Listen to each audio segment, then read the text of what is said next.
అందరికీ నమస్కారం అండి.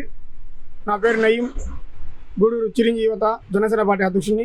ఈరోజు మనం చూస్తూ ఉంటే జనసేన పార్టీ, బీజేపీ, టీడీపీ మూడు కలిసి మన ప్రభుత్వం ఏర్పడింది, కూటమి ప్రభుత్వం. ఈ కూటమి ప్రభుత్వం ఎలా ఉంది అంటే సూపర్ 6 అని మన నాయకులు చంద్రబాబు పెద్దలు గవర్నీలు ముఖ్యమంత్రి వారు చంద్రబాబు నాయుడు గారు సూపర్ 6 అని చెప్పి తీసుకున్నారు రావటం. రెండవది అమ్మ దీవెన, ఇసుక ఫ్రీ ఇసుక, ఆ తర్వాత ఫ్రీ బస్సు. అన్నిటికంటే ముఖ్యమైన ఏదైనా ఉందంటే అన్నా క్యాంటీన్. ఎందుకంటే ఈరోజు పేదోడు ఏదో చిన్న పని చేసుకుంటా, ఆటో తోలుకుంటా, రిక్షా తొక్కుంటా, ఒక సాయంత్రానికి ఏదో 100-200 గడిపే వ్యక్తి ఈ రోజుల్లో అన్నీ కొనాలి, అన్నీ చేయాలంటే ఎంత తక్కువ వేసుకున్నా కూడా మనకు ఈ రోజుల్లో ఒక రోజుకి ఒక ఇల్లు గడవాలంటే మినిమం 200 నుంచి 500 ఉన్న పరిస్థితిలో. అలాంటి పరిస్థితిలో ఈరోజు అన్నదాన క్యాంటీన్ తీసుకుని వచ్చి ఈ పెట్టడం అనేది చాలా గొప్ప విషయం. మనకు 5 రూపాయలకే అన్నం పెట్టే స్థానం ఒకప్పుడు మన పెద్ద అయిన టీడీపీ మాజీ ముఖ్యమంత్రి గారు నందమూరి తారక రామారావు గారు రూపాయికే బియ్యం ఇచ్చిన రోజులు. అలాంటి ముఖ్య నేత ఈరోజు మనకు నారా చంద్రబాబు నాయుడు గారు, పవన్ కళ్యాణ్ గారు కూర్చొని ఈ కూటమితో అన్న క్యాంటీన్ తీయటం అనేది చాలా గొప్ప విషయం. 160 ఎకరాలు ఒక ఫ్యాక్టరీలకి కేటాయించిన ఘనత మన చంద్రబాబు నాయుడు గారిది. ఈరోజు మనకు అభివృద్ధి చెందటానికి, అభివృద్ధి తీసుకురావటానికి ఎన్నో ఫ్యాక్టరీలు కడుతూ ఎంతోమందిని తీసుకుని రావచ్చి మనం అభివృద్ధి చేయాలని చెప్పి ముందుకు తీసుకుని పోతున్నారు పవన్ కళ్యాణ్ గారు. అలాంటి ప్రభుత్వం ఈరోజు మనకు రావటం మన అదృష్టం. రాబోయే రోజుల్లో చెప్పినట్టు ఫ్రీ బస్ వదులుతా అన్నారు. ఫ్రీ బస్ వదులుతాం, ఖచ్చితంగా వదులుతాం. ఫ్రీ ఇసుక ఇప్పటికే ఆల్మోస్ట్ 70% నుంచి 50% నుంచి 70% దాకా ఆల్మోస్ట్ ప్రతిది కూడా ఫ్రీ ఇసుక వస్తుంది. అదేవిధంగా మన రోడ్లు కూడా టెండర్లు వేస్తున్నారు. ఇంకోటి మన గూడూరు విషయంలో వేసుకుంటే బ్రిడ్జి తొందరలో మన డాక్టర్ శాసనసభ్యులు సునీలన్న గారు వెంటనే దాన్ని టెండర్ని పిలుస్తున్నారు. దాన్ని కూడా బ్రిడ్జి కంప్లీట్ చేస్తానని చెప్పారు. అంతేకాదు 2014లో వేసుకుంటే మనకు సలకాలో బ్రిడ్జి పంప్లేర్లో ప్రతి ఎలవస్తే కొట్టుకుంటూ పోతుంది.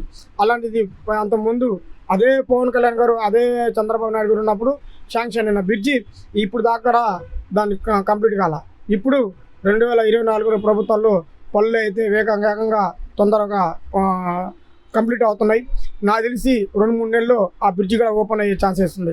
అంటే అభివృద్ధి ఎక్కడ ఉంది అంటే ఒక చిన్న గూడూరులో 2 లక్షల చిల్లర ఉన్న మంది ఓటు బ్యాంకులో మన గూడూరుకే చూసుకుంటే ఇంత అభివృద్ధి చేయడానికి ముందు తాగుతున్న మన టీడీపీ, జనసేన, బీజేపీ కూటమి ప్రభుత్వం ఏ విధంగా ఉందనేది దీన్ని బట్టి మనకు అర్థమవుతుంది. ఒక గూడూరు నుంచి వేసుకుంటే అభివృద్ధి ఇంకా పోయి మన ప్రతి జిల్లాలో, ప్రతి నియోజకవర్గంలో, ప్రతి మండలాల్లో, ప్రతి దాంట్లో ఎంత అభివృద్ధి అయిందనేది అందరికీ తెలుస్తూ ఉంది. అంతేకాదు మన పవన్ కళ్యాణ్ గారు గ్రామంలో ప్రతి ఒక్కరి పంచాయతీలకి 25,000 నుంచి 10,000 రూపాయలు ఇచ్చారు.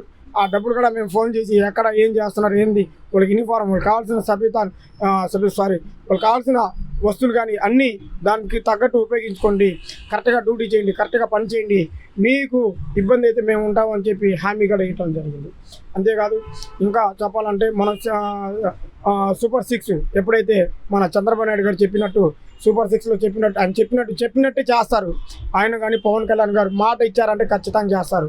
ఎందుకంటే ఈరోజు ఫస్ట్ సంతకం ఏం చేశారు ఉద్యోగాలకి, రెండవది మనకు ఇసుక, మూడవది ఈ విధంగా ప్రతిదీ వేసుకుని పోతుంటే ప్రతి ఒక్కటి అభివృద్ధికి చెందడానికి ముందు సాగుతున్నారు. అదే ఇంకా రాబోయే రోజుల్లో మన ప్రభుత్వం ముందుకు పోవాలి.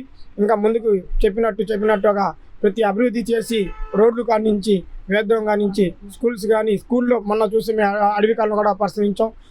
అన్నం కూడా, ఫుడ్ కూడా బాగుంది. అలాంటి మంచి ఫుడ్ ఇచ్చిన ప్రభుత్వానికి ధన్యవాదాలు తెలుపుకుంటున్నాం. అంతకుముందు ప్రభుత్వంలో ఫుడ్ తినాలన్నా ఇబ్బంది పడిపోయే పిల్లలు ఈరోజు బాగుంది తింటున్నాం అని చెప్పి తీసుకుని వచ్చిన మన ప్రభుత్వానికి, హంతానికి ఏం జరిగిందంటే ఎలా ఉంది అంటే ఒకటే చెప్పగలుగుతాం. మనకు కూటమి తర్వాత పోయిన ప్రభుత్వంలో ఈ ప్రభుత్వంలో మార్పు ఏడా వచ్చింది అంటే వచ్చిన కరెక్ట్గా 2 నెలలకే ప్రతి ఇంటికి వాలంటరీ లేకుండా మనమే ఒక నాయకులుగా నిలబడి మేమే వాలంటరీగా ఉండి మేమే ప్రతి ఇంటికి డోర్ టు డోరు పింఛన్లు ఇవ్వటం కార్యక్రమం అప్పుడే స్టార్ట్ అయింది మన విజయం ఎక్కడ ఉందని. చాలామంది ఏమంటే పింఛన్లు తీసేస్తాడు, వాలంటీర్లు లేరు, మనకు ఈసారి అంతా మోసపోయాము అని చెప్పి పుకార్లు చేస్తున్నారు. పుకార్లు చేసి ఒక్కడికైనా పుకార్లు చేసి ప్రతి నాయకుడు చెప్తున్నాను ఏం మాట అంటే, చేసే పుకార్లు డబ్బా కొట్టే స్థితి మాటలు మానుకోండి. ఇంకనైనా చేసే ప్రభుత్వాన్ని మీరు అడ్డగొడుతున్నారు, చేసే పనులు మీరు అడ్డ చేస్తున్నారు. ఈరోజు అమ్మ లేని ఊరు ఏది అంటే మన ఇండియా లెవెల్లో ఏదైనా ఊరు ఉందంటే ఆంధ్రప్రదేశ్. కానీ ఈరోజు మేము గౌరవంగా చెప్తున్నాం. మొన్నటిదాకా మనకు తెలిసిన విషయం ఏంటంటే అమ్మ లేని ఊరు ఏదంటే ఆంధ్రప్రదేశ్. అలాంటి అమ్మ ఉన్న ఊరిని తీసుకుని వచ్చిన ఘనత మన కూటమిది. ఈరోజు అమరావతి ఆడే ఉంటుంది. మన అమరావతి ఎక్కడ అంటే 10 మంది తలుపులు కొట్టేలాగా ఉంటుంది. అమరావతి ఏది అంటే అసెంబ్లీలో గట్టిగా కొట్టే ధైర్యం ఉంది ఈరోజు. అలాంటి కూటమి తీసుకుని వచ్చి ఈరోజు కన్స్ట్రక్షన్ స్టార్ట్ చేసి మళ్ళీ తిరిగి 2014లో ఏదైతే చేశారో మళ్ళీ 2024లో అదే చేస్తున్నారు. గత ప్రభుత్వంలో జనాలు ఎంత ఇబ్బంది పడ్డారు, గత ప్రభుత్వంలో ఎన్ని కేసులు పెట్టారు, గత ప్రభుత్వంలో ఎంతమందితో రౌడీజం చేయించారు, గత ప్రభుత్వంలో దేవాలయాలు మింగేశారు, గుళ్ళుని మింగేశారు, లాస్ట్కి స్థలాలను మింగేస్తారు, జనాల స్థలాలు మింగేశారు. ఈ ప్రభుత్వంలో మనకు ప్రత్యేకంగా చెప్పాలంటే ప్రతి ఒక్క పనులు కానీ ప్రతి ఒక్క అభివృద్ధి కానీ మన కళ్ళాల ముందు కనబడుతుంది. ఈరోజు శ్రీ సిటీ వేసుకున్నా, మన గూడూరు నియోజకవర్గంలో వేసుకుంటే ఆంధ్రప్రదేశ్ గత ప్రభుత్వం 10 సంవత్సరాల నుంచి 20 సంవత్సరాలు వెనక్కి వెళ్ళిపోయింది. అలాంటిది ప్రభుత్వం ఇప్పుడు ఈరోజు ఈ ప్రభుత్వం వచ్చి ఆ 20 సంవత్సరాల నుంచి వెనక్కి వెళ్ళిపోయిన ఆంధ్రప్రదేశ్ని మళ్ళీ ముందుకి తన సహాయ సహకారాలతో ముగ్గురు కలిసి ఆడ కేంద్రంలో మోడీ గారు, మన రాష్ట్రంలో పవన్ కళ్యాణ్ గారు, మన చంద్రబాబు నాయుడు గారు ముగ్గురు కలిసి మన ఆంధ్రప్రదేశ్ని నెంబర్ 1 స్థానం తీసుకురావాలని చెప్పి ఎన్నో ప్రయత్నాలు చేస్తున్నారు. ఆ ప్రయత్నాల భాగంగానే ఈరోజు అభివృద్ధి చెందింది అని చెప్పి మేము గట్టిగా చెప్పగలుగుతాం. ఇంకా రాబోయే రోజుల్లో ఇంకా ముందుకు తీసుకుని వచ్చి మంచి అభివృద్ధి తీసుకుని వచ్చి మన ఆంధ్రప్రదేశ్ ఒక స్థానంలో పెట్టాలని చెప్పి కోరుకుంటున్నాం.